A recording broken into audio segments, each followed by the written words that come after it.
Herbal juice কিভাবে আমরা use করব? হার্বাল জুসের মধ্যে অনেক রকম আছে। জুস অ্যালকালাইন জুস আছে, অ্যাসিডিক জুস আছে। জুস যেমন জুস সবসময় ডাইলুট করে পান করা খুবই ভালো।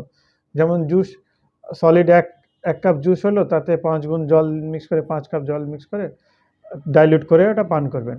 এবং এতে হার্বাল জুসে ভরপুর নিউট্রিশন আছে, rich nutrition, ready to digest, খুব তাড়াতাড়ি এটা হজম হয়ে যায়। তারপরে ডিভয়েড অফ টক্সিন, যে আমাদের শরীরে যে টক্সিন থাকে, যে বিষগুলো থাকে, তাকে শরীর থেকে বার করতে সাহায্য করে। ইজি টু বানাতে খুব সহজ, কোনো আগুন লাগানো, কিছু লাগানো, ছোটো মিক্সি বা আপনি পিষে নিয়ে কাপড়ে ছেড়ে করতে পারবেন।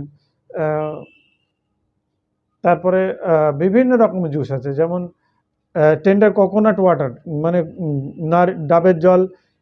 ডাবের জলে যে ভরপুর নিউট্রিশন থাকে। ডাবের জল যেটা ওই মালাই হওয়ার আগে সেটা খাবেন।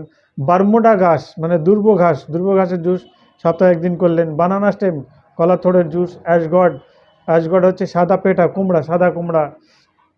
তারপরে ওয়াটারমেলন, যে আমরা তরমুজ খাই, তরমুজ খাওয়ার পর খোসার ভিতর দেখবেন সাদা একটা পোর্শন থাকে, সেটা না ফেলে দিয়ে সাদা পোর্শনটা নিয়ে ওর জুস করবেন, দেখবেন খুব ভালো ওর নিউট্রিশন ভ্যালু। বেল বা লিভ, বেল পাতা, যাদের আপনার ইয়ে আছে, ডায়াবেটিস, সুগার যাদের আছে, তারা বেল পাতার জুস ডাইলুট করে ওটা পান করবেন, দেখবেন সুগার ভালো হয়ে যাবে। হ্যাঁ। তারপরে বোটল গড মানে লাউয়ের জুস পান করবেন একদিন। কিউকুম্বার, শশার জুস পান করবেন। ক্যারট, গাজরের জুস পান করবেন।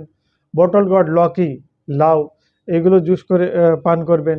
গাজর, বিট, পালক এর জুস, এক দিনে এক রকম জুস পান করবেন। সকালে চায়ের পর দেখবেন খুব ভালো থাকবেন, সুস্থ থাকবেন।